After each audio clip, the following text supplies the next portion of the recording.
Hi everyone. आज हम बात करेंगे एक और इम्पोर्टेंट टॉपिक के बारे में जो कि है नेचुरल लैंग्वेज प्रोसेसिंग। तो अगर आपने अभी तक हमारे चैनल को सब्सक्राइब नहीं किया है तो सब्सक्राइब कर लीजिए। चलिए वीडियो को स्टार्ट करते हैं। नेचुरल लैंग्वेज प्रोसेसिंग या एनएलपी ये कंप्यूटर साइंस और आर्टिफिशियल इंटेलिजेंस का एक पार्ट है। इसका पर्पस है कि कंप्यूटर्स को ऐसे तरह से डिज़ाइन करना जो ह्यूमंस की तरह लिखे गए या बोले गए वर्ड्स को समझ सके। एनएलपी कॉम्प्यूटेशनल लिंग्विस्टिक के साथ मिलकर काम करता है, जिसमें ह्यूमन लैंग्वेज का रूल बेस्ड मॉडल बनाया जाता है। साथ ही स्टैटिस्टिकल और मशीन लर्निंग जैसे डीप लर्निंग चीज़ों का यूज़ करके कंप्यूटर्स ह्यूमन की तरह इंटरेक्ट कर पाते हैं और बोलने और समझने लग जाते हैं। एनएलपी की वर्किंग को समझते हैं। इसमें कुछ टॉपिक्स आते हैं जैसे कि टोकनाइजेशन। इसमें एक लैंग्वेज को अलग अलग वर्ड्स में तोड़कर उन्हें एनालाइज किया जाता है। हर एक वर्ड को एक टोकन्स में कन्वर्ट किया जाता है, जिससे कंप्यूटर को हर एक वर्ड को अलग अलग रूप में समझने में काफ़ी ज़्यादा आसानी होती है। सेकंड आता है पार्ट ऑफ स्पीच टैगिंग। जब वर्ड्स को हम अलग अलग टोकन्स में डिवाइड कर देते हैं, तब उसके बाद पार्ट ऑफ स्पीच टैगिंग होती है।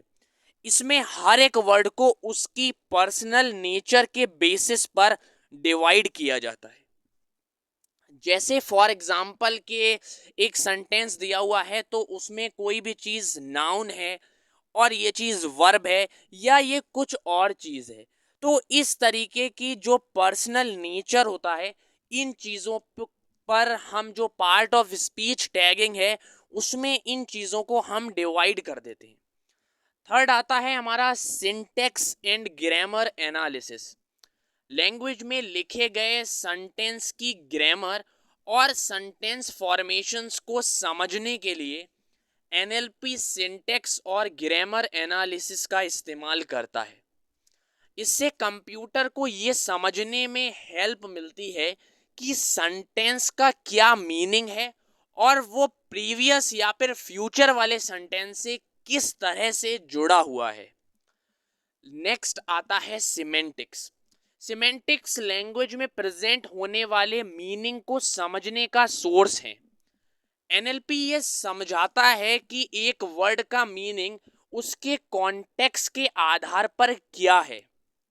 इससे कंप्यूटर को ये समझने में हेल्प मिलती है कि किसी वर्ड का मीनिंग कैसे बदल सकता है एज पर द सिचुएशन। जैसे मान लीजिए अगर कोई भी वर्ड है, उसका मीनिंग जो है किसी और सिचुएशन में कोई और है और किसी एक और सिचुएशन में कुछ और मीनिंग है उस पर्टिकुलर वर्ड का, तो सिमेंटिक से कंप्यूटर ये समझ पाता है कि उस पर्टिकुलर वर्ड का किस सिचुएशन पर क्या मीनिंग निकलेगा। नेक्स्ट आता है मशीन लर्निंग यूजेस। एनएलपी में मशीन लर्निंग का भी एक बहुत ही ज़्यादा इम्पोर्टेंस है। इसमें एल्गोरिदम्स को ट्रेनिंग दी जाती है हमारी लैंग्वेज के पैटर्न को समझने के लिए। जैसे जैसे सिस्टम और डेटा बढ़ता है मशीन के अंदर, मशीन लर्निंग उसके कैपेबिलिटीज़ को और भी इम्प्रूव करने में हेल्प करती है। Natural language generation. जब कंप्यूटर को समझ आ जाता है कि हमारे द्वारा लिखे गए वर्ड्स का क्या मीनिंग है, तब वो नेचुरल लैंग्वेज जनरेशन का इस्तेमाल करता है। इससे वो हमारे साथ एक तरह से कम्युनिकेट कर सकता है, जैसे चैटबॉट्स करते हैं आमतौर पर। नेक्स्ट आता है फीडबैक लूप और इम्प्रूवमेंट। एक बार जब एनएलपी सिस्टम यूज होता है, फीडबैक लूप का होना भी बहुत ज़्यादा ज़रूरी हो जाता है। ये सिस्टम को ह्यूमन इंटरेक्शन से सीखने और इम्प्रूवमेंट में हेल्प करता है। इससे सिस्टम हमेशा अप टू डेट रहता है और हमारे साथ बेहतर से बेहतर इंटरेक्ट कर सकता है। कुछ एप्लीकेशंस की बात कर लेते हैं नेचुरल लैंग्वेज प्रोसेसिंग की। यार ये कहाँ कहाँ पे यूज़ होता है, कई कई बार हमारे दिमाग में ये थॉट आ जाता है। फर्स्ट है कि ये चैटबॉट और वर्चुअल असिस्टेंट के अंदर नेचुरल लैंग्वेज प्रोसेसिंग का यूज़ होता है काफ़ी ज़्यादा नेक्स्ट लेवल पर।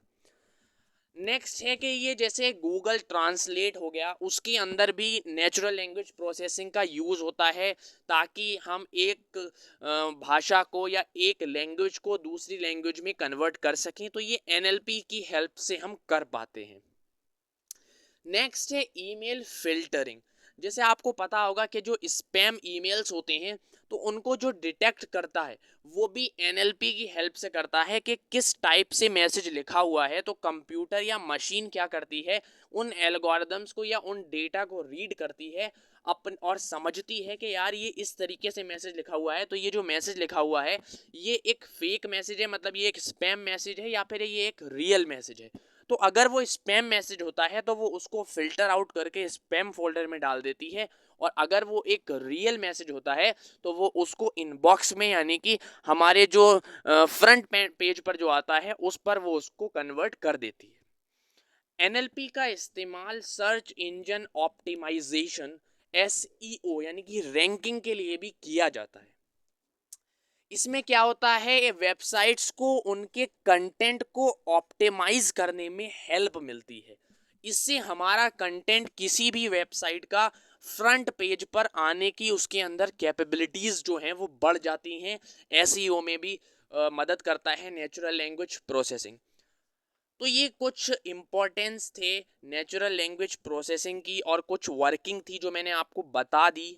आई होप आपको वीडियो अच्छी लगी होगी, आपको नेचुरल लैंग्वेज प्रोसेसिंग के बारे में सारी जानकारी मिल गई होगी। अगर वीडियो अच्छी लगी है तो वीडियो को लाइक कर देना, चैनल को सब्सक्राइब कर देना। इसी तरीके की मशीन लर्निंग का पूरा कोर्स लेकर आ रहा हूँ मैं, तो चैनल को सब्सक्राइब कर दीजिए।